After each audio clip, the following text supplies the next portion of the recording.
Okay mga travelers, panibagong vlog, panibagong araw at magandang hapon mga travelers. Sa video ito may bagong upgrade na naman tayo dito sa ating trike. Update natin mga travelers, gawa ng marami na tayong idagdag dito sa trike na to. So ayan, ito yung ating chariot. So kung mapansin nyo, meron ba kayo napansin sa kanya na pinagbago dyan sa harap? So ito mga travelers, sasabihin ko na. So nag-add ako ng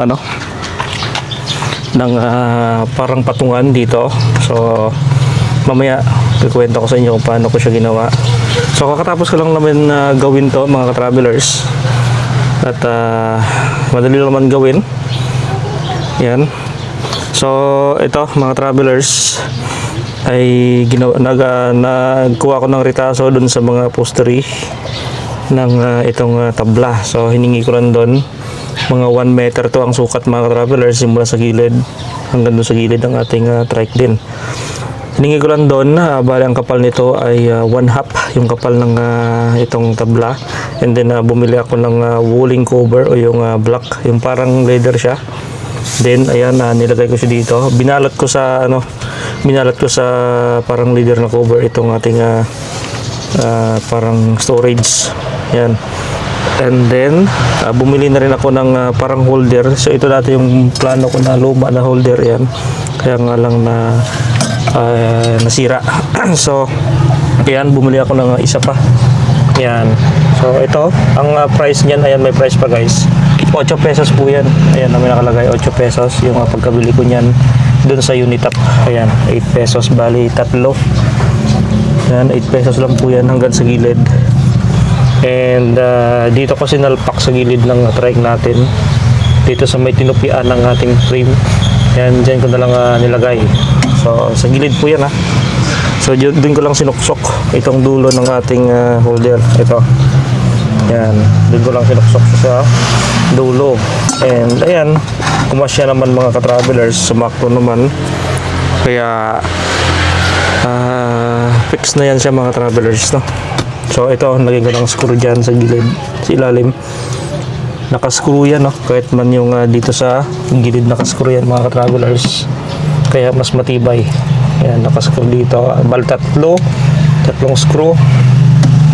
Yan, salpak lang doon. Siksik mo lang doon sa gilid. Tapos dito nakaskrew dalawa rin. Yung sa baba ay nakaskrew rin dito sa taas. Dalawa dito. So matibay siya, oh.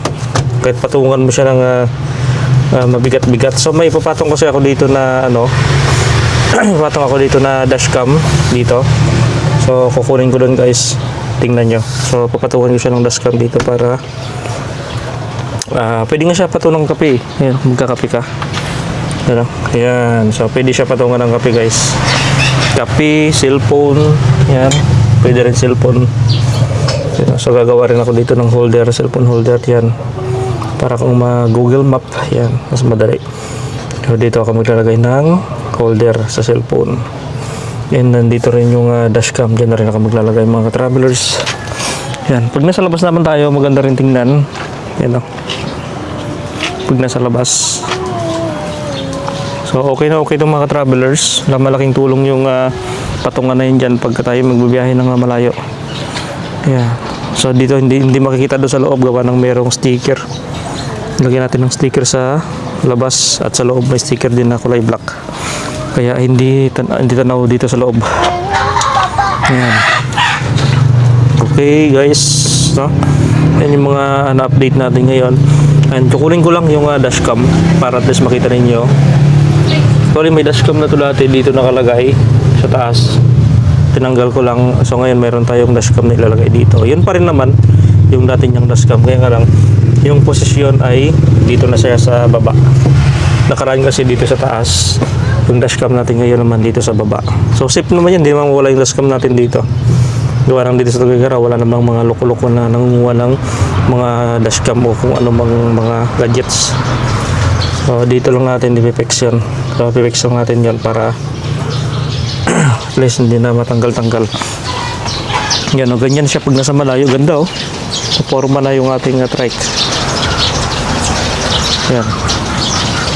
So mas pinaganda pa siya guys. So, Okay, kunin ko yung ating camera doon. Guys, papakita ko na sa inyo yung dashcam na ilalagay natin dito. So, ito na yung dashcam na ilalagay natin dito. At ito dati kinuha ko dito sa taas. So, nililipat ko lang doon sa baba mga travelers. So, meron na itong memory card. Yan, nakalagay yun sa baba. At tika lang, tanggalin mo natin sa taas yung wire. Ayun. So, mayroong itong memory card na 128 gig. Yan, ready for use na lang to. And yun, titingnan natin kung gaano kalinaw tong camera niya. Yan. So, yan na po yung ano niya. Yan yung itsura niya pagka nilagay natin dito. Ganyan siya. Hindi naman sagabal sa mata mga travelers. Okay na okay naman. Yan, so nakaganyan siya. Ang ganda oh. So meron pa tayong convex mirror na nilagay dati dyan. Okay. So, on na natin guys. Ito kasi meron na siya yung socket. Nilagay na ako dito na ready na socket para sa ating dashcam. Then, dinaan ko lang doon sa taas. Hanggang dito. Ayan ka na naman. Ayun, on na natin. Ayan ka na naman. Yan. Ayun si Dudoy sa CR.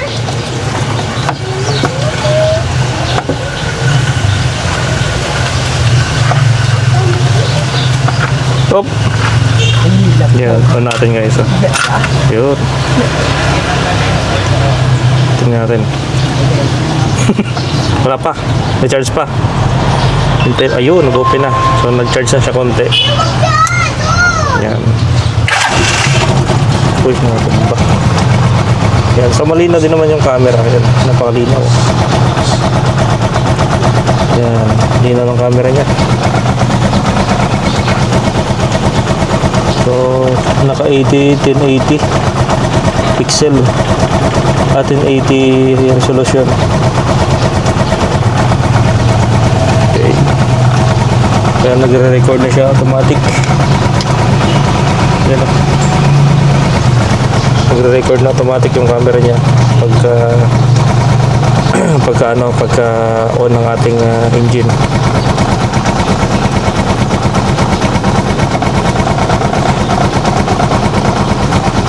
Okay, pagka pinapatay natin yan, automatic na mamatay din yung dashcam. Sumasabay dun sa switch.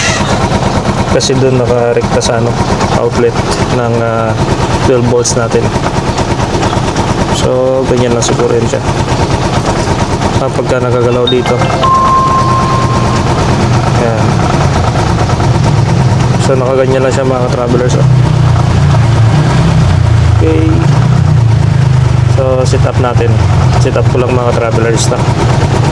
Okay, off ko muna yung makina natin. Okay, off ko muna. Yan. Para ma-set up ko. Travelers, so nabalik na natin tong dashcam natin. So, naayos na natin yung pagkabalik. Ayan na, gumagana na.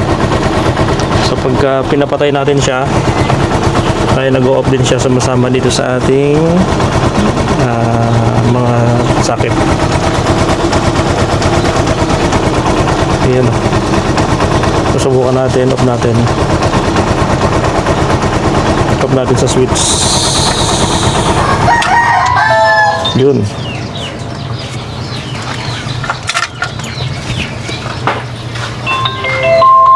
Yun. So nag-on din siya pagka in-open natin.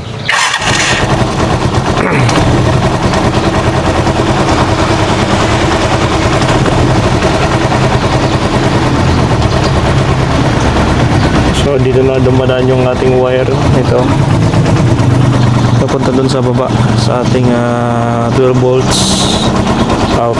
Ayan.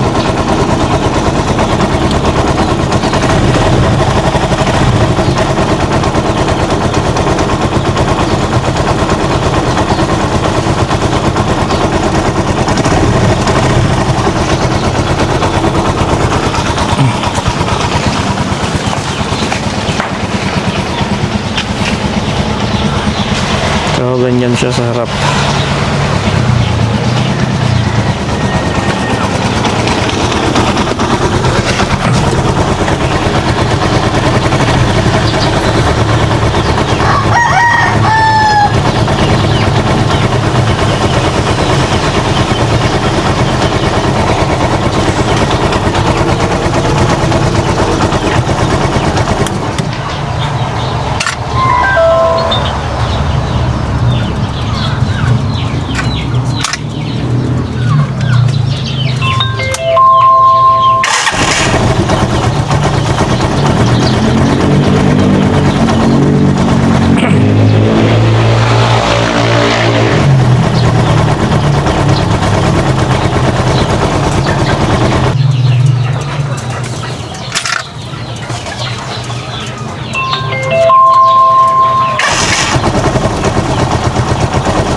Okay.